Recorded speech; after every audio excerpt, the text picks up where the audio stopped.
பங்குச்சந்தை பகுப்பாய்வில் கூறப்படும் காணொளியை காண வந்த அனைத்து நண்பர்களுக்கும் வணக்கம். பங்குச்சந்தை கூறப்படும் காளைய நிலை கரடியின் மதிப்பு எந்த அளவுக்கு பங்குச்சந்தையில் தனித்துவத்தை ஏற்படுத்தி வருகிறது என்பது பற்றி தெளிவாக நம் காணொலியில் கூறுகிறோம்.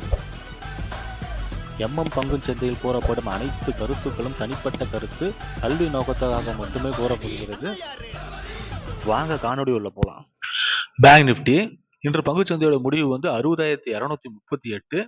இதை பொறுத்த நாளைய பங்குச்சந்தையுடைய காலையோட பிரைமரி ரெசிஸ்டன்ட் 60,238, R1 60,838, R2 61,838. கரடியோட பிரைமரி சப்போர்ட் 60,148, S1 59,858, S2 58,338. பங்குச்சந்தை பகுப்பாய்வில் கூறப்படும் கருத்துக்கள், நிலை மதிப்புகள் உங்களுக்கு பிடித்திருந்தால் லைக், ஷேர், சப்ஸ்கிரைப் பண்ணுங்க. உங்கள் கருத்துக்களை கமெண்ட் பாக்ஸில் தெரிவிக்கவும். நன்றி.